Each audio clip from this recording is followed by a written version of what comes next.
First, I'd like to thank. Could you lift that up, please? Wait, I can't wait. Eddie, I need your help. It ain't working. Okay. Go like bend down. First, I'd like to thank. He said, Eddie, pull it up like I was working for him or something. And I started to do it too. I was like, yes, Michael. Wait, what am I? Fans losing their minds over Michael Jackson was nothing unusual. What made Michael truly different was how even some of the biggest celebrities couldn't keep their composure around him. These were stars with sold-out tours, blockbuster movies, and millions of fans of their own. Yet the moment Michael walked into the room, many reacted just like everyone else. Some became nervous, some burst into laughter, and others suddenly acted like excited fans meeting their childhood hero. The most surprising part was that Michael never seemed to chase attention. He was often quiet, soft-spoken, playful, and naturally shy. Yet there was something about his presence that completely changed the atmosphere. When Michael Jackson appeared, people didn't react as if another celebrity had arrived. They reacted as if they were standing face to face with a living legend. Of them. Rob, how close are you? I don't know. Pretty close. Like this? Or can you see chest? I can see right about where your Nike is. What a short bag. That is exactly what made Michael Jackson's impact so extraordinary. He never needed a stage, flashing lights, or a microphone for people to notice him. Even when he tried to blend into the crowd, a simple laugh, a familiar smile, or the way he carried himself was enough for people to recognize him instantly. Most celebrities can disappear behind sunglasses, a hat, or a face mask. Michael never had that luxury. Wherever he went, attention found him. He wasn't trying to steal the spotlight. He was simply existing, yet the world couldn't stop watching. That constant attention made everyday life incredibly difficult, but it also revealed something few stars have ever experienced. Michael Jackson wasn't treated like an ordinary celebrity. To millions of people, he represented something much bigger. A once-in-a-generation icon whose presence alone could transform an ordinary moment into an unforgettable one.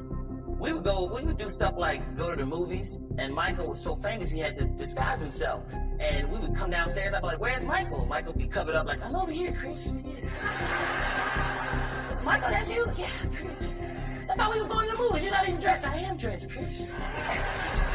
I just can't go in the movies. We got to disguise it a little bit. I said, okay. So we go in the movies, and I'm thinking, I'm trying to be secret too. I'm hiding myself. Then Michael laughing louder than anybody. Everybody know Michael's laughing. Right. I was like, Michael, shut up. They gonna find you in here. It's gonna be a riot. Then the Spider-Man mask makes the point even clearer. Michael pulls it on and attempts to stroll through a shopping mall like an ordinary person, but the idea unravels the moment people begin sensing who is underneath. The funniest part is that, despite his face being completely hidden, the crowd still notices something unusual. They can feel the excitement before they even know why. The mask concealed his face, but it never concealed his presence. The instant one person recognized him, the entire mall transformed. It was no longer just a stranger wearing a costume. It was Michael Jackson trying to disappear and failing in the most Michael Jackson way imaginable. Possible. One time we went to a mall. We was out. Michael wanted to go to the record store or something. And he forgot he was famous. He was like, I gotta go to the mall. Go to the mall. And we finally said, Michael, you can't go in the mall, man. You forgot who you are. He said, well, let's go. And it was only thing was in the car was a Spider-Man mask. So Michael said, I'll put this on. We'll go in and we get. I said, Michael, you can't do that. Spider-Man ain't gonna just be walking through the mall. Ain't nobody. They gonna know it's you, Michael. He's like, no, he won't. Chris, you the word. You the word. We go in the mall, and he was getting away with it until people figured it out, because I was with him, and he was like, Chris, is that Michael Jackson? That's Spider-Man. No, that's Spider-Man. That's Michael Jackson. All of a sudden, the mall went crazy, and they had to scoot. But behind all of that chaos, Chris Tucker reveals a completely different side of Michael Jackson. Around the people he genuinely trusted, Michael was not always serious or untouchable. He could be relaxed, playful, and genuinely funny. That is exactly what makes Chris's story so memorable. He is not describing Michael as a distant superstar admired from afar. He is remembering a close friend who loved to joke around, make everyone laugh, and enjoy ordinary moments whenever the cameras were not turning every smile into front-page news. The very same man who could bring an entire shopping mall to a standstill could also spend time with friends, laughing and behaving like an ordinary guy. Guy. We had a lot of fun. I heard, I never got a chance to meet him, but I heard he had a great sense of humor, that it was a lot of fun. He would laugh at me all the time because I Yeah. would talk, and I guess he just laughed the way I talk. I was like, "Hey, Michael," he was like, so "You're so country. You're so country." You're so country, is that what Hey, he we're said? talking about us. We're talking about me. Don't call me country. Eddie Murphy's story reveals that same phenomenon from the perspective of another global superstar. Eddie was never just an ordinary fan. He was already one of the biggest entertainers on the planet. Throughout his career, he had shared rooms with Hollywood legends, music icons, comedy greats, and some of the most recognizable celebrities in the world. Yet the moment Michael Jackson entered the picture, everything seemed to change. That alone says a lot. Eddie could tell unforgettable stories about almost anyone, but somehow Michael always became the center of attention without making any effort at all. He never needed to demand the spotlight or compete for it. His presence alone was powerful enough to transform an ordinary gathering of famous people into a moment that everyone would remember. Different. Michael Jackson would be there. He watched Cocoon there? He was behind the door at first because there was too many people. There's too many people in the room. He was hiding behind the door. I said, "Eddie, come." And I went behind the door, and then we would stand behind the door, and I was like, "What the yo?" There's so many people in there. And when Eddie Murphy describes having dinner at Michael Jackson's house, it stopped sounding like an ordinary visit between two celebrities. It was Michael's world. Neverland, giraffes, chimpanzees, bubbles, and surroundings that felt more like a fantasy than real life. Even Eddie, someone who had already experienced Hollywood wealth, superstardom, and unbelievable luxury, sounded genuinely amazed. That is exactly what makes the story so entertaining. Eddie had seen almost everything fame could offer, yet Michael's life still felt completely unique. Spending time with him was never like visiting another celebrity's home. It felt like stepping into a world that only Michael Jackson could have imagined and brought to life. Jackson could create. Did you ever get to meet Bubbles, the chimp? Yeah, you know, I met Bubbles, but Bubbles, he had Bubbles and Michael had like a real zoo at his house. And with a big zoo with giraffes. And, I mean, he had a facility, a thing that was so big that giraffes was walking around and like, ugh. It was huge. And Bubbles had gotten too old. And Bubbles was in a cage, like tripping, like, ah! And Michael's like, "Don't go near the cage." And we had dinner, though. They brought the trainer, brought the chimps in, and they were running around while we were eating dinner, running under the table. Mike Tyson's story may be the funniest example because Tyson was never accustomed to being overlooked. At that point in his career, he was the undisputed heavyweight champion of the world, a man people respected, feared, and instantly noticed whenever he entered a room. But Michael Jackson did something Tyson never saw coming. He flashed Don King a quick peace sign, casually walked right past Tyson, and treated him as if he were simply another person standing nearby. For someone used to commanding everyone's attention, the moment was so unexpected that it became one of Tyson's most memorable stories about meeting the king of pop. Tell you something funny about Mike is interesting, right? Yeah. I met Mike one day. I think he was at a concert in Cleveland. I'm with Don King. Right, so me and Don coming, right, and I'm champing everything, did all this shit and disputed. So Don goes and Don gives Michael Jackson the peace sign like this. Okay. Right, and then so Michael gives Don the peace sign, and so I give Michael the peace sign, and Michael put his hand down. Right. And I'm saying, but in a way I said, did he play me? And no, he didn't play me. I know it was just he didn't see me. That brief encounter stayed with Mike Tyson because he was accustomed to people noticing him before anyone else. Michael Jackson reacted completely differently, treating the moment with his usual calmness, and that unexpected response caught Tyson completely off guard. It was such a simple interaction, yet it flipped the roles in a way Tyson had rarely experienced before. we went backstage, right? So I'm backstage, and so there's his backstage, some of his singers and stuff. He's on stage, it's over. I'm signing autographs and stuff. Okay. So Michael comes over and he talks to Don. He doesn't talk to me. He waits right here for the truck to come in. He's gonna go out the car and get in the truck. Mm-hmm. And I'm signing autographs to people, and people coming up to me. And I said, let me just go and meet Mike, and it's, you know, because that's really why I'm here. I want to meet Mike. Right.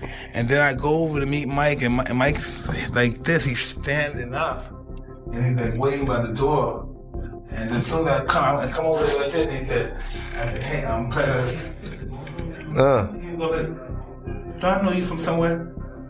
Where I know you from? I just shattered the record on Undisputed Champ and everything a month ago, right? Yeah. Everybody's all over me in the dressing room, right? And he just waiting by the door, and he goes, where I know you from? I know you from somewhere, don't I? And I said, no, I just a fan. He just broke my ear, he crushed me. Yeah. I said, no, I'm just a fan. Pleasure to meet you, sir. He said, okay. And then he got out and went in the car. I said, that cold so I hated. That is what truly separated Michael Jackson from almost every other superstar. Most celebrities need a dramatic entrance or a loud, unforgettable moment to command a room. Michael could accomplish the same thing with the smallest gesture. In this clip, he simply pretends he might remove his sunglasses, and the audience responds as though they are witnessing history unfold. He smiles, pauses for a moment, mentions Katharine Hepburn, and casually speaks to the girls sitting in the back. Nothing about it is elaborate, yet the entire room reacts as if it were a carefully choreographed performance. That was never ordinary celebrity status. That was the extraordinary power of Michael Jackson's presence. Jackson's fame. I made a deal with myself. If I win one more award, which is this award, which is 7, which is a record, I would take off my glasses.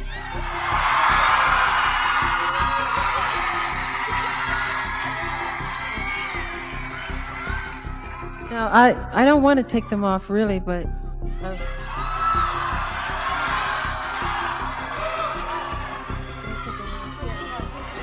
Okay, well, Katharine Hepburn, who is a dear friend of mine, she told me I should, and I'm doing it for her, okay? And the girls in the back. Even while traveling, Michael Jackson had a remarkable way of finding humor in the simplest situations. No matter where he was, he could turn an ordinary moment into something funny, making everyone around him laugh and transforming everyday experiences into memories people never forgot. Look. The police pulled him out. What was he doing? He was doing a Jackson dance. He was doing every time he starts, the police pull him out. Every time. He could never get on a roll. Poor guy. Michael Jackson's charm was never limited to massive crowds or chaotic public appearances. He had a unique ability to turn even the smallest behind-the-scenes moments into something memorable and entertaining. A single joke, an unexpected comment, or a quick reaction was often enough to fill the room with laughter. That side of Michael is easy to overlook because so much attention has always been focused on the biggest headlines. Yet those who spent time with him often remembered something much simpler. He had a quiet gift for putting people at ease. He never needed to dominate a conversation or become the loudest person in the room. Instead, he would softly say something unexpected, and before anyone realized it, the entire atmosphere had become lighter, warmer, and filled with laughter. Very dangerous to me. In appreciation for working on the Black or White short film, we'd like to say thank you, and we love you, and we think and John, a wonderful job. Yeah. John, because what, Mac? John, what, Mac?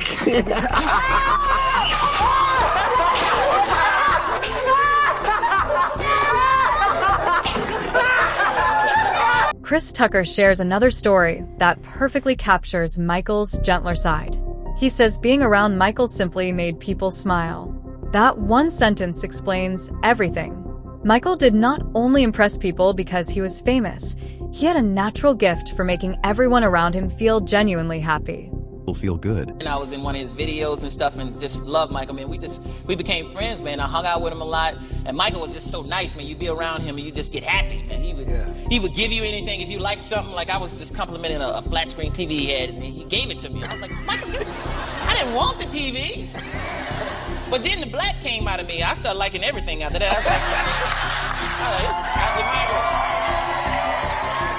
I said, Mike, I like that Rolls Royce. That's a bad Rolls Royce. Not the old one, the new Rolls Royce, right there. He was like, you like it, Chris? I said, yeah, I like it. He said, you sure you like it? I said, yeah, I like it. He said, well, you better go buy one, because I ain't giving you my Rolls Royce. I gave you a TV.